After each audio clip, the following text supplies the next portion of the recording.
Many thanks for staying with us on the 12th report. Now to more stories. Proceedings resumed on Wednesday at a magistrate court in Ogun State involving Adeni Kayode, driver to British-Nigerian boxing champion Anthony Joshua.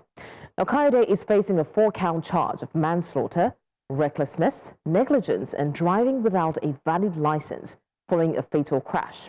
The matter was called first on the docket as the session began at exactly 9 a.m. during the hearing.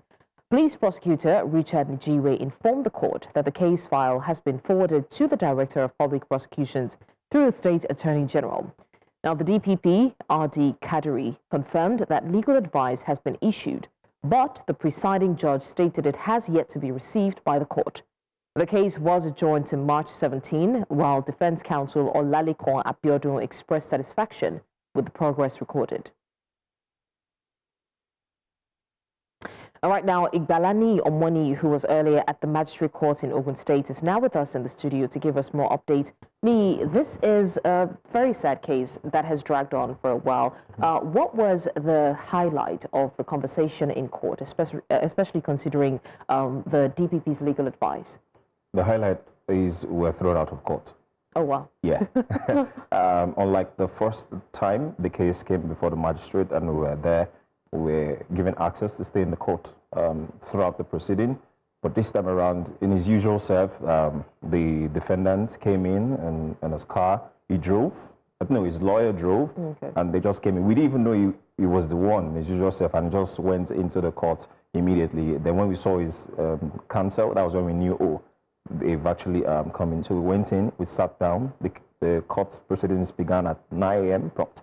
And immediately they started, the prosecuting counsel introduced us himself, the defendant counsel introduced himself, and the DPP also introduced himself, because remember that from the last court hearing back in January, the prosecuting counsel said they wanted to refer the case to DPP, that's Department of Public Prosecution, so that they can advise them, give a legal advice on what we can do, what they should do, because it's facing a 4-count charge.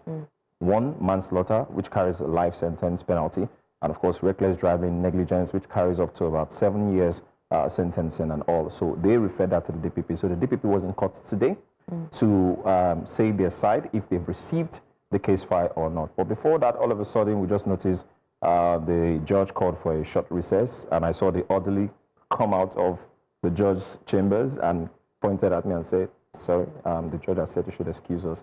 I was like, just me? How? Were you the only media representative? No, I was not. So I felt maybe it's particular to me, something must be quite obvious about me. Then 2 minutes later, I saw that other journalists were chased out. Okay, so and I felt, okay, that was when I got to know that, okay, they don't want journalists in the court. So that was what stood out for me. But talking about the case itself, we had to wait till the proceedings was over. It was just, I think, bare 10 minutes, it was done. And we spoke to the counsel of the defendant, and they mentioned that it's a progress. The DPP has now taken over the case. The DPP has given a legal advice or submitted it at the legal office, but the judge has not received the legal advice. So we're not even privy to it. He himself is not privy to what the legal advice is currently. So the judge gave, the DPP asked for a date so they can gather their act together, evidences, because they want to now take over the case. Unlike previous pattern where you just see the DPP give their legal advice and the prosecuting counsel continues, this time the DPP is taking over the case, which is quite significant. The counsel to the defendant is okay with it, is satisfied, and the case has been adjourned to March 17. Exactly. So speaking about the adjournment, is there a possibility that new evidence or new charges may be introduced? Well, mostly in this kind of pattern, when a DPP is brought into a case, what we've noticed over time is it's because maybe the prosecuting counsel doesn't want to mete out the highest penalty, and they're just trying to see, maybe it's a sensitive matter, and they're just trying to see how best to handle it, most time not the worst case scenario, or give the harshest penalty, and that's why they involve the DPP most times. But we don't want to preempt the court. We don't know why this time around. But for now, we don't even know what angle the DPP is going to be coming from, because we're not privy to the content of the legal advice. So I'm sure the next sitting will determine how long this case will be, if the DPP will be bringing in witnesses, or just say, you know what, this is what we prefer, let's move on this way. And based on the evidence, the judge will be able to make some sort of conclusion. All right, News Central's correspondent Omoni Balani, thank you so much for joining us. He has brought us an update on the Ogun fatal crash that involves boxing champion Anthony Joshua. We look forward to seeing how this case turns out.